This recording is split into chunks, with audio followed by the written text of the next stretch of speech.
Memoirs of Sherlock Holmes by Sir Arthur Conan Doyle. Adventure 5. The Musgrave Ritual.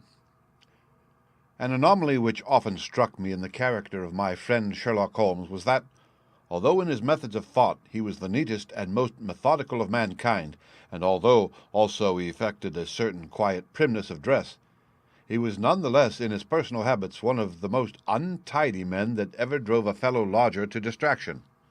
Not that I am in the least conventional in that respect myself. The rough-and-tumble work in Afghanistan, coming on the top of a natural bohemianism of disposition, has made me rather more lax than befits a medical man. But with me there is a limit, and when I find a man who keeps his cigars in the coal-scuttle, his tobacco in the toe-end of a Persian slipper, and his unanswered correspondence transfixed by a jackknife into the very centre of his wooden mantelpiece, then I begin to give myself virtuous airs. I have always held, too, that pistol practice should be distinctly an open-air pastime, and when Holmes, in one of his queer humours, would sit in an armchair with his hair trigger and 100 Boxer cartridges and proceed to adorn the opposite wall with a patriotic V.R. done in bullet pocks, I felt strongly that neither the atmosphere nor the appearance of our room was improved by it. Our chambers were always full of chemicals and of criminal relics which had a way of wandering into unlikely positions and of turning up in the butter dish or in even less desirable places. But his papers were my great crooks. He had a horror of destroying documents, especially those which were connected with his past cases, and yet it was only once in every year or two that he would muster energy to docket and arrange them. For, as I have mentioned somewhere in these incoherent memoirs, the outbursts of passionate energy when he performed the remarkable feats with which his name is associated were followed by reactions of lethargy during which he would lie about with his violin and his books hardly moving save from the sofa to the table. Thus, month after month, his papers accumulated until every corner of the room was stacked with bundles of manuscript which were on no account to be burned, and which could not be put away save by their owner. One winter's night, as we sat together by the fire, I ventured to suggest to him that, as he had finished pasting extracts into his commonplace book, he might employ the next 2 hours in making our room a little more habitable. He could not deny the justice of my request, so, with a rather rueful face, he went off to his bedroom, from which he returned presently, pulling a large tin box behind him. This he placed in the middle of the floor, and squatting down upon a stool in front of it, he threw back the lid. I could see that it was already a third full of bundles of paper tied up with red tape into separate packages. "There are cases enough here, Watson," said he, looking at me with mischievous eyes. "I think that if you knew all that I had put in this box, you would ask me to pull out some instead of putting others in." "These are the records of your early work, then?" I asked. I have often wished that I had notes of those cases. "Yes, my boy, these were all done prematurely before my biographer had come to glorify me." He lifted bundle after bundle in a tender, caressing sort of way. "They're not all successes, Watson," said he, "but there are some pretty little problems among them. Here's the record of the Tarleton murders, and the case of Vanbury, the wine merchant, and the adventure of the old Russian woman, and the singular affair of the aluminum crutch, as well as a full account of Ricoletti of the club foot and his abominable wife. And here, now, this really is something a little recherche." He dived his arm down to the bottom of the chest, and brought up a small wooden box with a sliding lid, such as the children's toys are kept in. From within it he produced a crumpled piece of paper, an old-fashioned brass key, a peg of wood with a ball of string attached to it, and 3 rusty old discs of metal. "Well, my boy, what do you make of this lot?" he asked, smiling at my expression. "It is a curious collection." "Very curious, and the story that hangs round it will strike you as being more curious still." "These relics have a history, then?" "So much so that they are history." "What do you mean by that?" Sherlock Holmes picked them up one by one and laid them along the edge of the table. Then he reseated himself in his chair and looked them over with a gleam of satisfaction in his eyes. "These," said he, "are all that I have left to remind me of the adventure of the Musgrave ritual." I had heard him mention the case more than once, though I had never been able to gather the details. "I should be so glad," said I, "if you would give me an account of it." "And leave the letter as it is?" he cried mischievously. Your tardiness won't bear much strain after all, Watson, but I should be glad that you should add this case to your annals, for there are points in it which make it quite unique in the criminal records of this, or, I believe, of any other country. A collection of my trifling achievements would certainly be incomplete which contained no account of this very singular business. You may remember how the affair of the Gloria Scott and my conversation with the unhappy man whose fate I told you of first turned my attention in the direction of the profession which has become my life's work. You see me now when my name has become known far and wide, and when I am generally recognized both by the public and by the official force as being a final court of appeal in doubtful cases. Even when you knew me first at the time of the affair which you have commemorated in A Study in Scarlet, I had already established a considerable, though not a very lucrative, connection. You can hardly realize, then, how difficult I found it at first, and how long I had to wait before I succeeded in making any headway. When I first came up to London, I had rooms in Montague Street, just round the corner from the British Museum, and there I waited, filling in my too abundant leisure time by studying all those branches of science which might make me more efficient. Now and again cases came in my way, principally through the introduction of old fellow students, for during my last years at the university there was a good deal of talk there about myself and my methods. The third of these cases was that of the Musgrave ritual, and it is to the interest which was aroused by that singular chain of events and the large issues which proved to be at stake that I trace my first strides towards the position which I now hold. Reginald Musgrave had been in the same college as myself, and I had some slight acquaintance with him. He was not generally popular among the undergraduates, though it always seemed to me that what was set down as pride was really an attempt to cover extreme natural diffidence. In appearance he was a man of exceedingly aristocratic type, thin, high-nosed, and large-eyed, with languid and yet courtly manners. He was indeed a scion of one of the very oldest families in the kingdom, though his branch was a cadet one which had separated from the northern Musgraves some time in the 16th century, and had established itself in western Sussex, where the manor house of Hurlstone is perhaps the oldest inhabited building in the country. Something of his birthplace seemed to cling to the man, and I never looked at his pale, keen face or the poise of his head without associating him with grey archways and mullioned windows and all the venerable wreckage of a feudal keep. Once or twice we drifted into talk, and I can remember that more than once he expressed a keen interest in my methods of observation and inference. For 4 years I had seen nothing of him until one morning he walked into my room in Montague Street. He had changed little, was dressed like a young man of fashion, he was always a bit of a dandy, and preserved the same quiet, suave manner which had formerly distinguished him. "How has all gone with you, Musgrave?" I asked, after we had cordially shaken hands. "You probably heard of my poor father's death," said he. "He was carried off about 2 years ago. Since then I have of course had the Hurlstone estates to manage, and as I am a member for my district as well, my life has been a busy one. But I understand, Holmes, that you are turning to practical ends those powers with which you used to amaze us." "Yes," said I have taken to living by my wits." "I am delighted to hear it, for your advice at present would be exceedingly valuable to me. We've had some very strange doings at Hurlstone, and the police have been able to throw no light upon the matter. It is really the most extraordinary and inexplicable business." You can imagine with what eagerness I listened to him, Watson, for the very chance for which I had been panting during all those months of inaction seemed to have come within my reach. In my inmost heart I believed that I could succeed where others failed, and now I had the opportunity to test myself. "Pray let me have the details," I cried. Reginald Musgrave sat down opposite to me and lit the cigarette which I had pushed towards him. "You must know," said he, "that though I am a bachelor, I have to keep up a considerable staff of servants at Hurlstone, for it is a rambling old place, and takes a good deal of looking after. I preserve too, and in the pheasant months I usually have a house party, so that it would not do to be short-handed. Altogether there are 8 maids, the cook, the butler, 2 footmen, and a boy. The garden and the stables, of course, have a separate staff. Of these servants, the one who had been the longest in our service was Brunton, the butler. He was a young schoolmaster out of place when he was first taken up by my father, but he was a man of great energy and character, and he soon became quite invaluable in the household. He was a well-grown, handsome man with a splendid forehead, and though he has been with us for 20 years, he cannot be more than 40 now.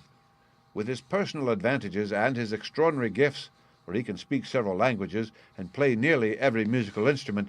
It is wonderful that he should have been satisfied so long in such a position, but I suppose that he was comfortable and lacked energy to make any change.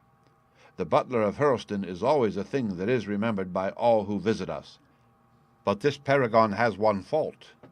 He is a bit of a Don Juan, and you can imagine that for a man like him it is not a very difficult part to play in a quiet country district.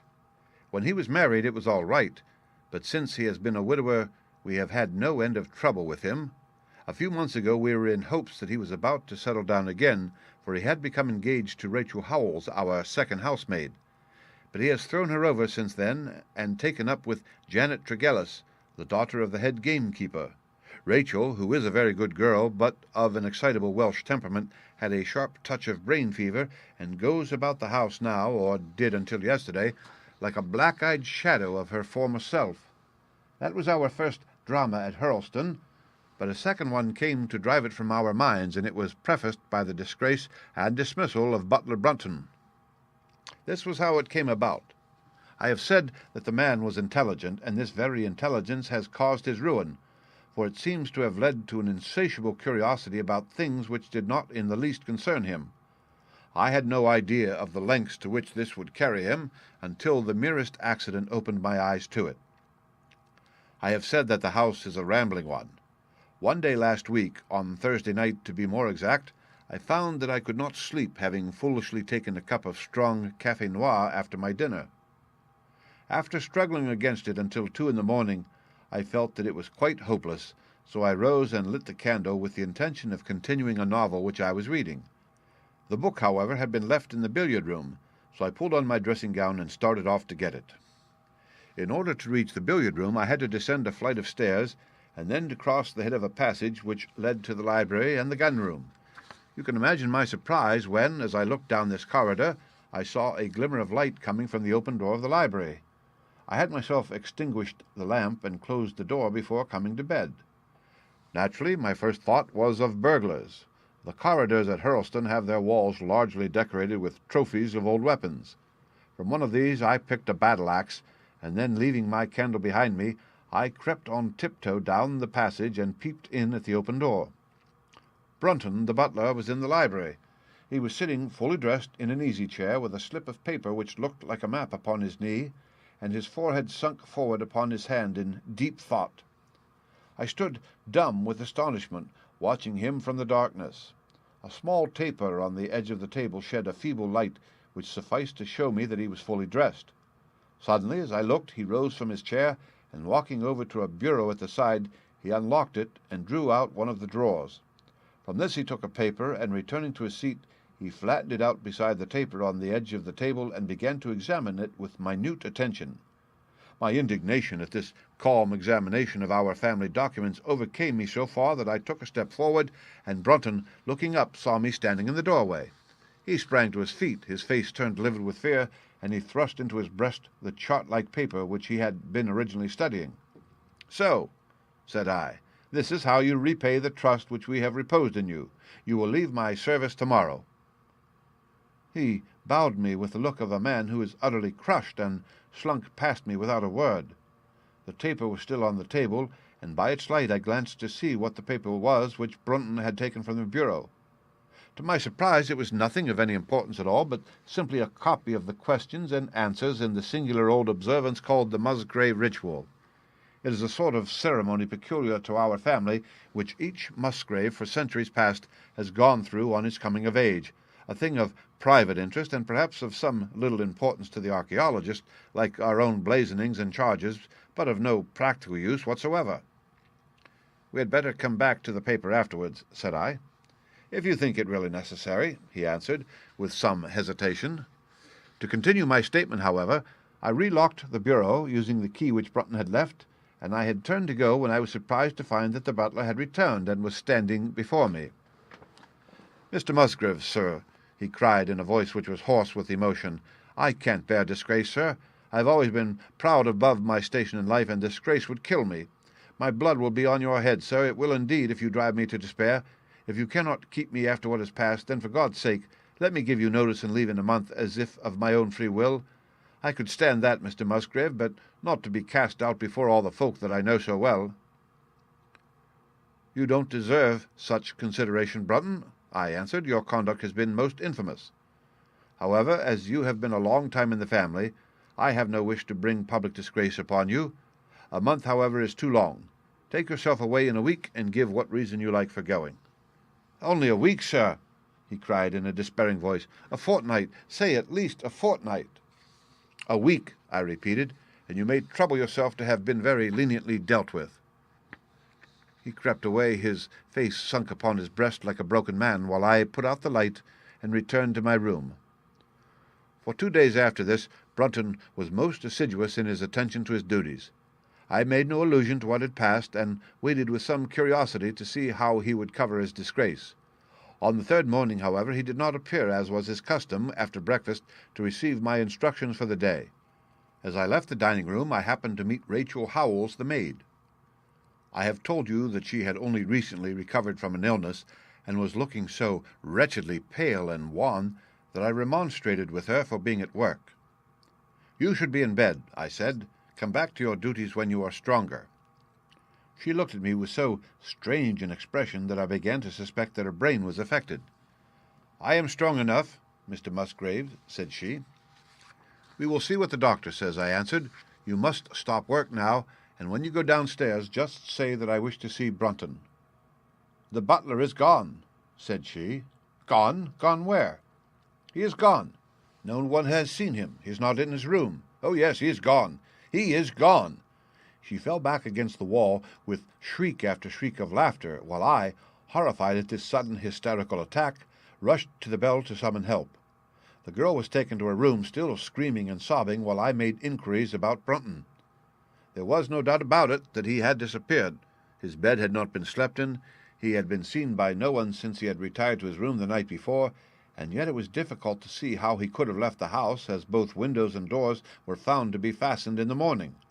His clothes, his watch, and even his money were in his room, but the black suit which he usually wore was missing.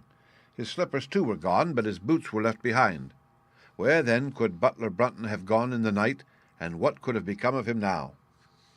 Of course we searched the house from cellar to garret, but there was no trace of him. It is, as I have said, a labyrinth of an old house, especially the original wing, which is now practically uninhabited. But we ransacked every room and cellar without discovering the least sign of the missing man. It was incredible to me that he could have gone away leaving all his property behind him, and yet where could he be? I called in the local police, but without success. Rain had fallen on the night before, and we examined the lawn and the paths all around the house, but in vain. Matters were in this state when a new development quite drew our attention away from the original mystery. For 2 days Rachel Howells had been so ill, sometimes delirious, sometimes hysterical, that a nurse had been employed to sit up with her at night. On the third night after Brunton's disappearance, the nurse, finding her patient sleeping nicely, had dropped into a nap in the armchair when she awoke in the early morning to find the bed empty, the window open, and no signs of the invalid. I was instantly aroused, and with the 2 footmen started off at once in search of the missing girl.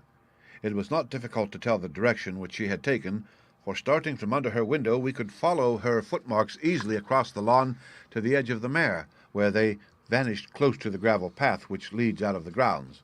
The lake there is 8 feet deep, and you can imagine our feelings when we saw that the trail of the poor demented girl came to an end at the edge of it. Of course we had the drags at once, and set to work to recover the remains, but no trace of the body could we find. On the other hand, we brought to the surface an object of a most unexpected kind. It was a linen bag which contained within it a mass of old rusted and discolored metal, and several dull-colored pieces of pebble or glass. This strange find was all that we could get from the mare, and, although we made every possible search and inquiry yesterday, we know nothing of the fate either of Rachel Howells or of Richard Brunton. The county police are at their wits' end, and I have come up to you as a last resource. You can imagine, Watson, with what eagerness I listened to this extraordinary sequence of events, and endeavored to piece them together, and to devise some common thread upon which they might all hang. The butler was gone, the maid was gone. The maid had loved the butler, but had afterwards had cause to hate him. She was of Welsh blood, fiery and passionate. She had been terribly excited immediately after his disappearance. She had flung into the lake a bag containing some curious contents. These were all factors which had to be taken into consideration, and yet none of them got quite to the heart of the matter. What was the starting point of this chain of events? There lay the end of this tangled line. "I must see that paper, Musgrave," said I, "which this butler of yours thought it worth his while to consult, even at the risk of the loss of his place." "It is rather an absurd business, this ritual of ours," he answered, "but it has at least the saving grace of antiquity to excuse it. I have a copy of the questions and answers here if you care to run your eye over them." He handed me the very paper which I have here, Watson, and this is the strange catechism to which each Musgrave must submit when he came to man's estate. I will read you the questions and answers as they stand. Whose was it? His who is gone. Who shall have it? He who will come. Where was the sun? Over the oak. Where was the shadow? Under the elm. How was it stepped? North by 10 and by 10, east by 5 and by 5, south by 2 and by 2, west by 1 and by 1, and so under. What shall we give for it? All that is ours. Why should we give it? For the sake of the trust. The original has no date, but is in the spelling of the middle of the 17th century, remarked Musgrave. I am afraid, however, that it can be of little help to you in solving this mystery. At least, said I, it gives us another mystery, and one which is even more interesting than the first. It may be that the solution of the one may prove to be the solution of the other. You will excuse me, Musgrave, if I say that your butler appears to me to have been a very clever man, and to have had a clearer insight than 10 generations of his masters. I hardly follow you, said Musgrave. The paper seems to me to be of no practical importance. But to me it seems immensely practical, and I fancy that Brunton took the same view. He had probably seen it before that night on which you caught him. It is very possible. We took no pains to hide it. He simply wished, I should imagine, to refresh his memory upon that last occasion. He had, as I understand, some sort of map or chart which he was comparing with the manuscript, and which he thrust into his pocket when you appeared. That is true. But what could he have to do with this old family custom of ours, and what does this rigmarole mean? I don't think that we should have much difficulty in determining that, said I. With your permission, we will take the first train down to Sussex, and go a little more deeply into the matter upon the spot. The same afternoon saw us both at Hurlstone. Possibly you have seen pictures and read descriptions of the famous old building, so I will confine my account of it to saying that it is built in the shape of an L, the long arm being the more modern portion, and the shorter the ancient nucleus from which the other had developed. Over the low, heavily linteled door in the center of this old part is chiseled the date 1607, but experts are agreed that the beams and stonework are really much older than this. The enormously thick walls and tiny windows of this part had in the last century driven the family into building the new wing, and the old one was used now as a storehouse and a cellar when it was used at all. A splendid park with fine old timber surrounds the house, and the lake to which my client had referred lay close to the avenue about 200 yards from the building. I was already firmly convinced, Watson, that there were not 3 separate mysteries here, but one only, and that if I could read the Musgrave ritual aright, I should hold in my hand the clue which would lead me to the truth concerning both the butler Brunton and the maid Howells. To that, then, I turned all my energies. Why should this servant be so anxious to master this old formula? Evidently because he saw something in it which had escaped all those generations of country squires, and from which he expected some personal advantage. What was it, then, and how had it affected his fate? It was perfectly obvious to me on reading the ritual that the measurements must refer to some spot to which the rest of the document alluded, and that if we could find that spot, we should be in a fair way towards finding what the secret was which the old Musgraves had thought it necessary to embalm in so curious a fashion. There were 2 guides given us to start with, an oak and an elm. As to the oak, there could be no question at all. Right in front of the house, upon the left-hand side of the drive, there stood a patriarch among oaks, one of the most magnificent trees that I have ever seen. That was there when your ritual was drawn up, said I, as we drove past it. "It was there at the Norman Conquest, in all probability," he answered. "It has a girth of 23 feet. "Have you any old elms?" I asked. "There used to be a very old one over yonder, but it was struck by lightning 10 years ago, and we cut down the stump." "You can see where it used to be?" "Oh, yes." "There are no other elms?" "No old ones, but plenty of beeches." "I should like to see where it grew." We had driven up in a dog-cart, and my client led me away at once, without our entering the house, to the scar on the lawn where the elm had stood. It was nearly midway between the oak and the house. My investigation seemed to be progressing. "I suppose it is impossible to find out how high the elm was?" I asked. "I can give you it at once. It was 64 feet. "How do you come to know it?" I asked in surprise. "When my old tutor used to give me an exercise in trigonometry, it always took the shape of measuring heights. When I was a lad, I worked out every tree and building in the estate." This was an unexpected piece of luck. My data were coming more quickly than I could have reasonably hoped. "Tell me," I asked, "did your butler ever ask you such a question?" Reginald Musgrave looked at me in astonishment. "Now that you call it to my mind," he answered, "Brunton did ask me about the height of the tree some months ago in connection with some little argument with the groom." This was excellent news, Watson, for it showed me that I was on the right road. I looked up at the sun. It was low in the heavens, and I calculated that in less than an hour it would lie just above the topmost branches of the old oak. One condition mentioned in the ritual would then be fulfilled, and the shadow of the elm must mean the farther end of the shadow, otherwise the trunk would have been chosen as the guide. I had then to find where the far end of the shadow would fall when the sun was just clear of the oak. "That must have been difficult, Holmes, when the elm was no longer there." "Well, at least I knew that if Brunton could do it, I could also. Besides, there was no real difficulty. I went with Musgrave to his study and whittled myself this peg, to which I tied this long string with a knot at each yard. Then I took 2 lengths of a fishing rod, which came to just 6 feet, and I went back with my client to where the elm had been. The sun was just grazing the top of the oak. I fastened the rod on end, marked out the direction of the shadow, and measured it. It was 9 feet in length. Of course, the calculation now was a simple one.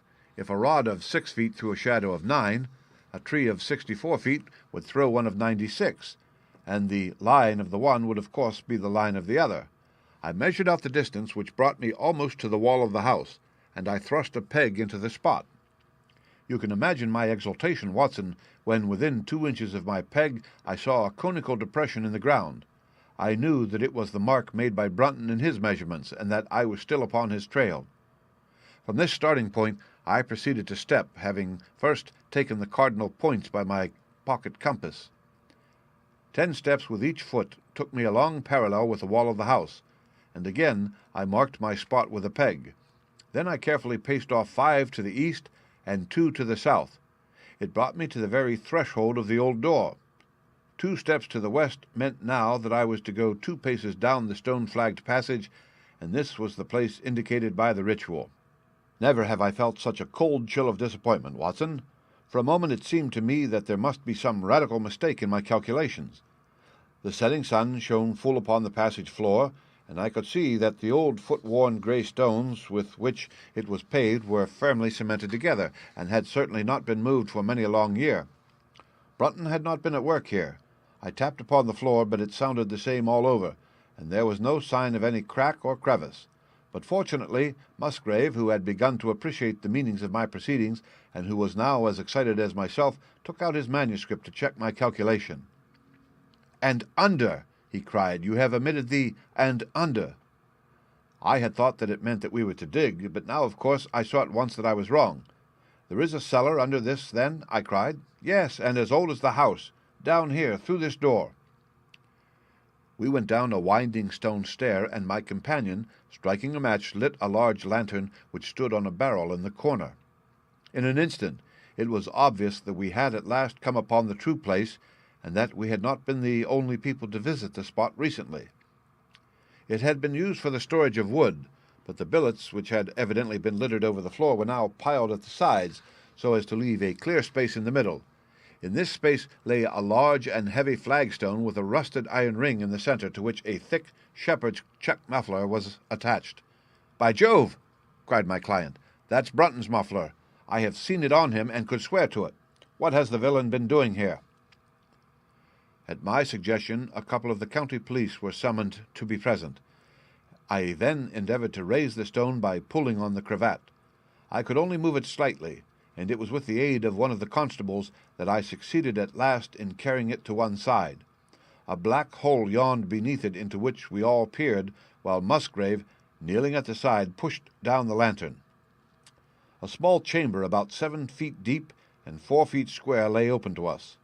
At one side of this was a squat, brass-bound wooden box, the lid of which was hinged upwards, with this curious old-fashioned key projecting from the lock. It was furred outside by a thick layer of dust, and damp and worms had eaten through the wood, so that a crop of livid fungi was growing on the inside of it. Several discs of metal, old coins apparently, such as I hold here, were scattered over the bottom of the box, but it contained nothing else. At the moment, however, we had no thought for the old chest, for our eyes were riveted upon that which crouched beside it.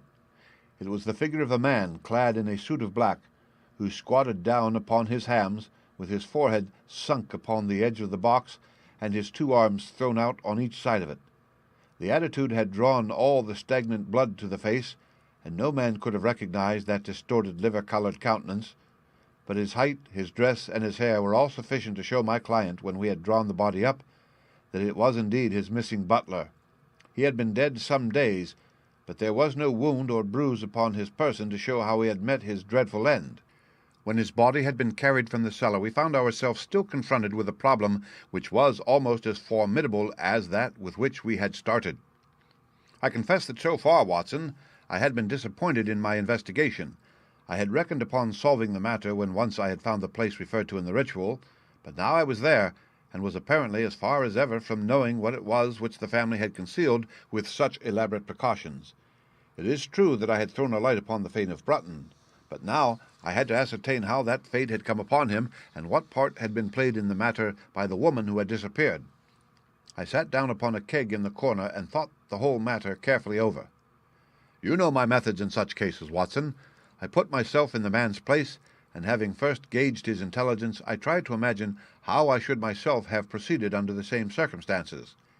In this case the matter was simplified by Brunton's intelligence being quite first-rate, so that it was unnecessary to make any allowance for the personal equation, as the astronomers have dubbed it. He knew that something valuable was concealed. He had spotted the place. He found that the stone which covered it was just too heavy for a man to move unaided. What would he do next? He could not get help from outside, even if he had someone whom he could trust, without the unbarring of doors and considerable risk of detection. It was better, if he could, to have his helpmate inside the house. But whom could he ask? This girl had been devoted to him. A man always finds it hard to realize that he may have finally lost a woman's love, however badly he may have treated her. He would try by a few attentions to make his peace with the girl Howells, and then would engage her as his accomplice. Together they would come at night to the cellar, and their united force would suffice to raise the stone. So far I could follow their actions as if I had actually seen them. But for 2 of them, and 1 a woman, it must have been very heavy work, the raising of that stone. A burly Sussex policeman and I had found it no light job. What would they do to assist them? Probably what I should have done myself. I rose and examined carefully the different billets of wood which were scattered around the floor. Almost at once I came upon what I expected. One piece, about 3 feet in length, had a very marked indentation at one end, while several were flattened at the sides as if they had been compressed by some considerable weight. Evidently, as they had dragged the stone up, they had thrust the chunks of wood into the chink until at last, when the opening was large enough to crawl through, they would hold it open by a billet placed lengthwise, which might very well become indented at the lower end, since the whole weight of the stone would press it down onto the edge of the other slab. So far I was still on safe ground. And now, how was I to proceed to reconstruct this midnight drama? Clearly, only one could fit into the hole, and that one was Brunton. The girl must have waited above. Brunton then unlocked the box, handed up the contents presumably, since they were not to be found, and then what happened? What smouldering fire of vengeance had suddenly sprung into flame in this passionate Celtic woman's soul when she saw the man who had wronged her perhaps far more than we had suspected, in her power? Was it a chance that the wood had slipped and that the stone had shut Brunton into what had become his sepulchre? Had she only been guilty of silence as to his fate? Or had some sudden blow from her hand dashed the support away and sent the slab crushing down into its place? Be that as it might, I seemed to see that woman's figure still clutching at her treasure trove and flying wildly up the winding stair, with her ears ringing perhaps with the muffled screams from behind her and with the drumming of frenzied hands against the slab of stone which was choking her faithless lover's life out. Here was the secret of her blanched face, her shaken nerves, her peals of hysterical laughter on the next morning. But what had been in the box? What had she done with that? Of course, it must have been the old metal and pebbles which my client had dragged from the mare. She had thrown them in there at the first opportunity to remove the last trace of her crime. For 20 minutes I had sat motionless, thinking the matter out. Musgrave still stood with a very pale face, swinging his lantern and peering down into the hole. "These are coins of Charles I," said he, holding out the few which had been in the box. "You see, we were right in fixing our date for the ritual." "We may find something else of Charles I," I cried, as the probable meaning of the first two questions of the ritual broke suddenly upon me. "Let me see the contents of the bag which you fished from the mare." We ascended to his study, and he laid the debris before me. I could understand his regarding it as of small importance when I looked at it, for the metal was almost black, and the stones lustreless and dull. I rubbed one of them on my sleeve, however, and it glowed afterwards like a spark in the dark hollow of my hand. The metalwork was in the form of a double ring, but it had been bent and twisted out of its original shape. "You must bear in mind," said I, "that the royal party made head in England even after the death of the king, and that when they at last fled, they probably left many of their most precious possessions buried behind them, with the intention of returning for them in more peaceful times. My ancestor, Sir Ralph Musgrave, was a prominent cavalier, and the right-hand man of Charles II in his wanderings," said my friend. "Ah, indeed," I answered. "Well, now, I think that really should give us the last link that we wanted. I must congratulate you on coming into the possession, though in rather a tragic manner, of a relic which is of great intrinsic value, but of even more greater importance as an historical curiosity."